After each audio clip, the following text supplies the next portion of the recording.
en los que hemos participado en acciones de guerra fue justamente en nuestro proceso de independencia, pero salimos de nuestras fronteras al frente nuestro libertador Simón Bolívar a liberar naciones y jamás apropiarse de ningún territorio ajeno. Entonces, Venezuela no tiene ningún elemento que pueda ser cuestionado, que pueda ser juzgado y de ninguna manera calificado como amenaza por nadie. Venezuela es un país más bien de esperanza para esta humanidad. Así que es sorprendente y bueno, yo creo que todos los venezolanos, al margen de qué posición ideológica tengamos, al margen de qué mirada o percepción tengamos del gobierno, de la propuesta del plan de la patria o de la revolución, ningún venezolano, ninguna venezolana puede querer un escenario de guerra o de violencia para el país. La única forma de preservar la paz, la única manera de garantizar la paz es con la soberanía. Un país que pierda su capacidad de decidir de manera autónoma y soberana su destino, es un país que puede ser condenado a la violencia, a la guerra, a la pérdida definitiva de su condición de república libre. Así que en este momento los venezolanos y las venezolanas lo único que podemos es movilizarnos en función de que se derogue ese decreto, de que ese decreto que es cuestionado por los propios ciudadanos de Estados Unidos, que de ninguna manera consideran a Venezuela una amenaza y que no quieren que se abra una acción violenta en este continente, un continente que todos los latinoamericanos, en UNASUR, en la CELAC, hemos pedido que sea una región de paz, se genere una situación de conflicto. Una situación de conflicto en Venezuela sería una situación de violencia para toda América Latina. Sería la caída de estos proyectos de soberanía, de autonomía, en un mundo capitalista que está en crisis y donde la única forma de preservarse de esa crisis es garantizando la soberanía de los pueblos y el control de los recursos, en este caso de los recursos energéticos, que son vitales para nuestro país. Quería ir a ese punto que tocó. La solicitud que está haciendo el gobierno de Venezuela para que se derogue ese decreto. Viene pronto el escenario de la Cumbre de las Américas. Ayer veíamos en el seno de la OEA a nuestra canciller Delcy Rodríguez fijando posición sobre el tema. ¿Cuáles pudieran ser las expectativas más optimistas en cuanto a la resolución de este conflicto? Usted lo acaba de decir, la aspiración es que se derogue el decreto, pero en el fondo de las relaciones entre ambos gobiernos, ¿qué pudiera ocurrir? Porque recordemos que incluso hace poco Nicolás Maduro le solicitaba a Ernesto Samper como secretario general de UNASUR que gestionara toda posibilidad de mejoramiento en la calidad del diálogo con el gobierno de Obama. Nuestra propuesta permanente, siempre constante, será la de la paz, será la del diálogo. No tenemos ninguna otra vía sino esa. Estamos obligados a defender nuestro territorio en caso de una agresión. Pero la diplomacia es nuestra herramienta, es nuestro instrumento. Gracias a Dios y gracias a la sensatez de los pueblos del mundo, esto no es una petición de Venezuela. UNASUR en pleno. Los 12 países que constituyen UNASUR, entre ellos hay países de distintas tendencias y visiones políticas. Todos pidieron la derogatoria del decreto. Así que lo que nosotros estamos haciendo en este petitorio que vamos a comenzar, que ya el presidente inició ayer con su firma, es justamente apoyar esta propuesta de UNASUR de derogatoria de este decreto. La solución está en la unidad latinoamericana, esa es la verdad. La única forma de impedir que un país, lamentablemente, el pueblo estadounidense, que es un pueblo al que respetamos y queremos, que es como todos los pueblos del mundo, un pueblo que merece tener un destino que sea democracia, paz, libertad y justicia.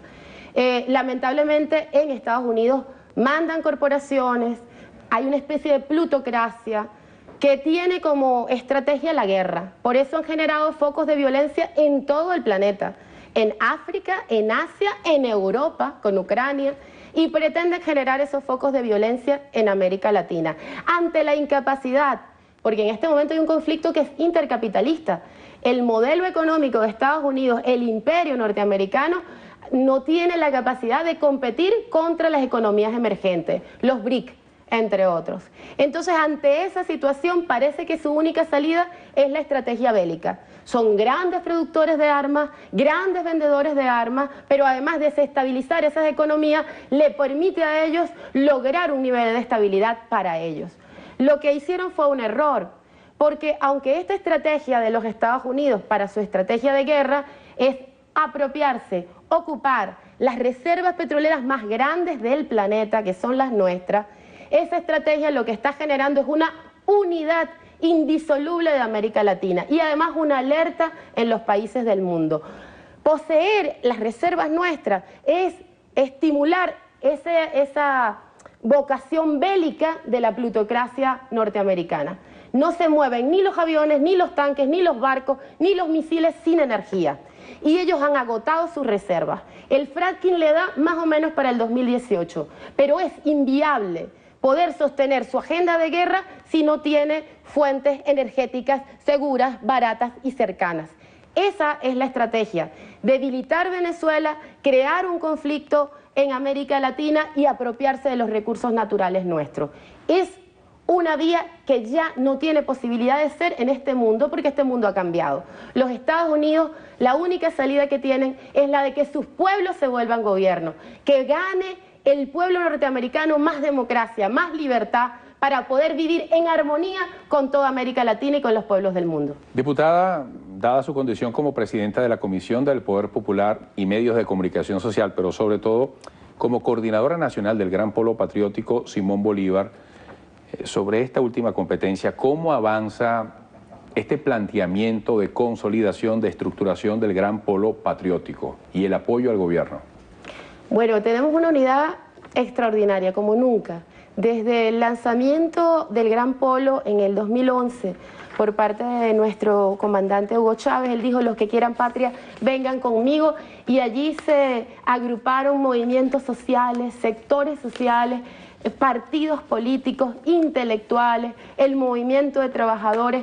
Logramos un escenario de articulación, de coordinación, cuyo objetivo fundamental, en medio de diferencias, contradicciones, en medio de la diversidad de pensamientos, de organizaciones, sin embargo hemos logrado en medio de esa diversidad una unidad en torno a lo que para nosotros es fundamental: la defensa de la patria, la defensa de la soberanía y la defensa de un proyecto que garantice el poder popular, que para nosotros es este socialismo del siglo XXI, que es cristiano, que es feminista, que es indígena, que es afrodescendiente. Hemos logrado en los procesos electorales, desde el del 7 de octubre del 2012, cuando se logró la reelección del comandante Chávez, una alianza perfecta. Fuimos a elecciones de gobernadores el 16 de diciembre del 2012 y ganamos en los 20 estados, de los 23 que estaban en disputa. Lamentablemente, por una tragedia histórica, pues la pérdida física de nuestro comandante Hugo Chávez, tuvimos que ir a otro proceso electoral y esa alianza se mantuvo. En medio de la dificultad, de la tristeza y del dolor, volvimos a obtener una victoria. Inmediatamente tuvimos elecciones el 8 de diciembre del 2013 para alcaldes y logramos la victoria de nuestro presidente constitucional, Nicolás Maduro, y además el 8 de diciembre, meses después, logramos la victoria en el 76% de las alcaldías y en el 85% de los consejos municipales. Pero esta alianza va más allá de lo electoral.